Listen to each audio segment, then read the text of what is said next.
अस्सलाम वालेकुम नाज़रीन कराम, होप आप सब ठीक ठाक होंगे। गोली मार दें, जेल में डाल के सड़ा दें, वापस नहीं जाएंगे, ये अल्फाज हैं उन दो इंडियन शहरियों के जो रवां हफ्ते पाकिस्तान में गैर कानूनी तरीके से एंटर होते हैं और यहाँ पे पनाह की दरख्वास्त देते हैं। 2014 के बाद जब मोदी की हुकूमत बसरे इख्तिदार आई, वो हिंदुस्तान छोड़ चुके हैं। लाखों मुसलमान छोड़ना चाहते हैं। हमारे इलाके में एक बहुत बड़ा फसाद हुआ। 60 लड़कों को सीआरपीएफ वालों ने भून दिया।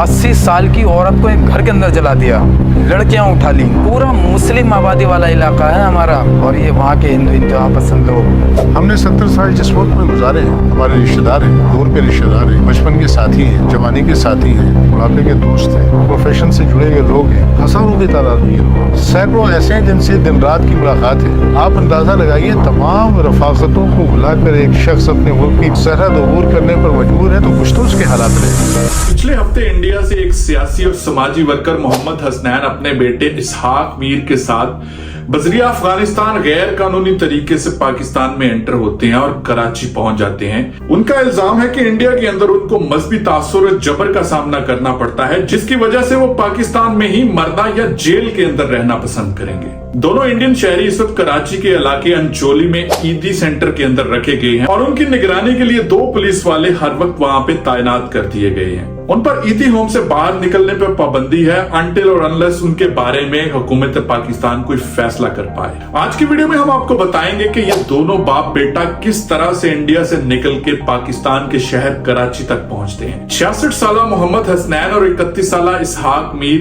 5 सितंबर को दिल्ली से अबू धाबी पहुंचते हैं, जहां से वो अफगानिस्तान का वीजा हासिल करते हैं, काबुल आते हैं और काबुल से होते हुए कंधार में कुछ लोगों को पैसे दे के ये पाकिस्तान का बॉर्डर क्रॉस करने में कामयाब हो जाते हैं। चमन बॉर्डर से कोयटा तक का सफर एक टैक्सी में तय करते हैं, जिसे 10,000 रुपया दिया जाता है। फिर उसी टैक्सी ड्राइवर के साथ ये डील तय पाती है कि उनको कराची तक 50,000 रुपए में छोड़ा जाए।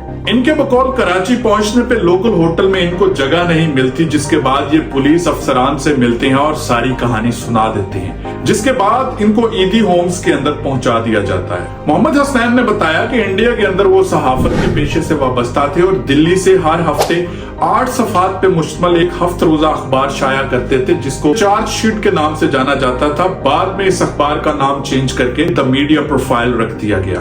मोहम्मद हसनैन की पैदाइश इंडिया की रियासत झारखंड के एक सनती शहर जमशेदपुर में 1957 में हुई, लेकिन इनका कहना है कि पिछले कई सालों से ये दिल्ली के अंदर ही मुकीम है। मोहम्मद हसनैन की 2 बहनें हैं, ज़ेबुन्निसा और कौसर, जो अभी भी इंडिया के डिफरेंट शहरों के अंदर रहती हैं। 31 साला इसहाक मीर ने बताया कि बचपन से वो मदरसे में जाते थे और हाफिज कुरान हैं। वालिद उनको वकील या आलिम दीन बनाना चाहते थे, लेकिन 10वीं और 12वीं के बाद उनको स्कूल जाने का मौका नहीं मिला और अपनी प्रैक्टिकल लाइफ में वो बिजी हो गए। अलबत्ता दिल्ली से हुकूमती अदारे national institute of open schooling से उन्होंने 10वीं और 12वीं की तालीम हासिल की। 2014 से 2019 तक वो डैन ब्रॉडबैंड नामी कंपनी के साथ मुंसलिक रहे। इसके अलावा उन्होंने इंडस्ट्रियल सेफ्टी मैनेजमेंट का डिप्लोमा भी हासिल किया। अप्रैल 2021 से 15 अक्टूबर 2021 तक वो दुबई की एक कंपनी में सेफ्टी इंस्पेक्टर के भी जॉब करते रहे।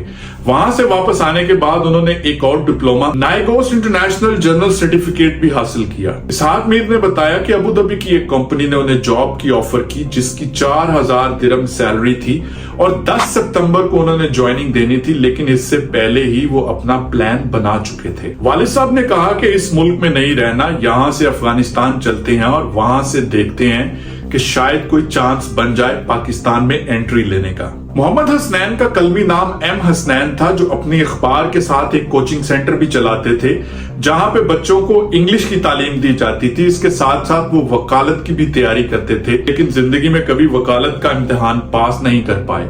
शायद यही वजह थी कि वो अपने बेटे को भी वकील बनाना चाहते थे, जिसने बाद में इनकार कर दिया। मोहम्मद हसनैन अपने आप को सोशल और पॉलिटिकल वर्कर कहते हैं, जिन्होंने पार्लिमानी इंतखाबात और बल्दियाती इंतखाबात में कई दफा हिस्सा लिया, जिसमें उन्हें नाकामी का सामना करना पड़ा। इसी पॉलिटिकल कैरियर की वजह से मोहम्मद हसनैन के ऊपर 3 केसेस बनाए गए, जिनमें से एक केस रोहिंग्या मुसलमानों के बारे में पोस्टर चिस्पा करने के बाद इश्तियाल अंगेजी की वजह से इनको हिरासत में लिया गया, जिसमें इनकी जमानत हो गई। और 2 केसेस के अंदर अभी तक उनके ऊपर चार्जशीट फाइल होना भी बाकी थी। दोनों बाप बेटा पिछले 15-20 साल से दिल्ली के एक इलाके जाफराबाद में किराए के मकान पे रहते थे और इनकी आखिरी रिहाइश का गौतमपुरी के इलाके में बताई जाती है। जब इनके इलाके के लोगों से पता किया गया तो वो भी बिल्कुल हैरान और परेशान थे कि मोहम्मद हसनैन और इनके बेटे ने इंडिया छोड़ने के बारे में किसी से भी किसी किस्म की कोई डिस्कशन नहीं की। वाज़ेह रहे कि मोहम्मद हसनैन दिल्ली के उस इलाके में रहते हैं जहां पे 2020 के अंदर फसादात हुए थे और करीब 50 के नजदीक लोगों को मार दिया गया था,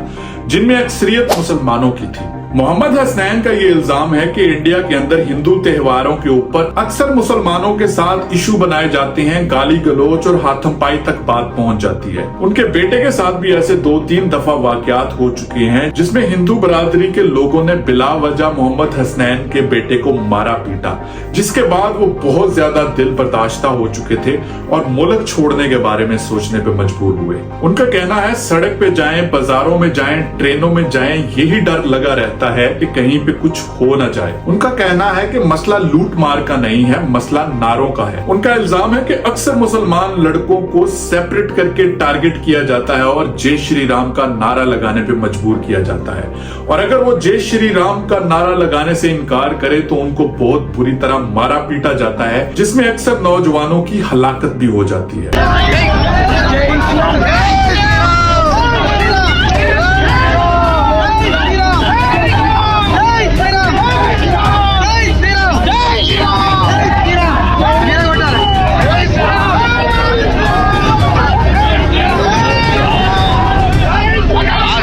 मोहम्मद हसनैन की अक्सर YouTube के ऊपर वीडियोस आपको मिलेगी जहां पे ये मुसलमान बरादरी की कंप्लेंट्स करते हुए पाए जाएंगे। बल्कि एक वीडियो में Indian director Mahesh Bhatt stage पे बैठे होते हैं और वो उनकी तारीफ कर रहे होते हैं कि आप दोनों मज़हब के लोगों की नफ्सियात को बड़ी अच्छी तरह से समझते हैं, लेकिन खुल के बात ना करना भी आपकी मजबूरी है, जिसको हम समझ सकते हैं। हिंदू इंतहा पसंदों का इंडिया के अंदर इस हद तक डर है कि बड़े बड़े फिल्म स्टार और डायरेक्टर भी कोई खुल के बात करने से डरते हैं। 25 सितंबर को ये दोनों बाप बेटे कराची प्रेस क्लब पहुंचते हैं और वहां पे भारत के अंदर मुसलमानों के साथ जुल्म और ज्यादती के बारे में एहतजाज बुलंद करते हैं, जिसके बाद इनकी खबर सोशल मीडिया पे आम हो जाती है। इन दोनों बाप बेटों का कहना था कि ये पाकिस्तान के अंदर जिंदगी गुजारने के लिए नहीं बल्कि सुकून से मरने के लिए आए हैं। जब उनसे पूछा गया कि अगर आपको पाकिस्तान के अंदर रहने की इजाजत ना दी गई तो आप क्या करेंगे, तो इसके जवाब में उन्होंने कहा कि हमें गोली मार के मार दें या जेल में डाल के सड़ा दें, वो हमें मंजूर है, लेकिन हम वापस जाना पसंद नहीं करेंगे।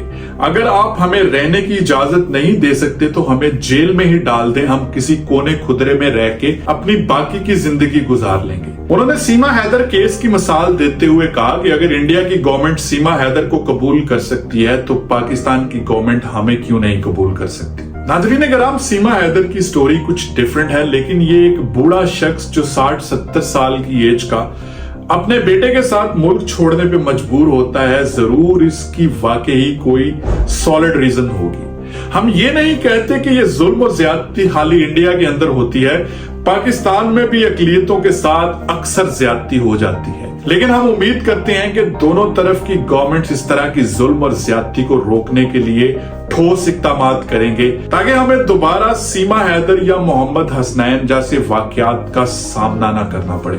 जियो और जीने दो की पॉलिसी पे अमल करना चाहिए। हमारा ये मानना है कि हर धर्म, हर रिलीजन के लोगों को उनकी मजहबी आजादी के मुताबिक जिंदगी गुजारने का राइट देना चाहिए, चाहे वो पाकिस्तान के अंदर कोई अकलियती लोग हों या इंडिया के अंदर मुसलमान हों। नाज़रीन कराम, हम उम्मीद करते हैं कि हमारी वीडियो से एक पॉजिटिव मैसेज दोनों कंट्रीज में जाएगा कि हमें अपने आसपास रहने वाले लोगों को जिंदा रहने का हक देना चाहिए।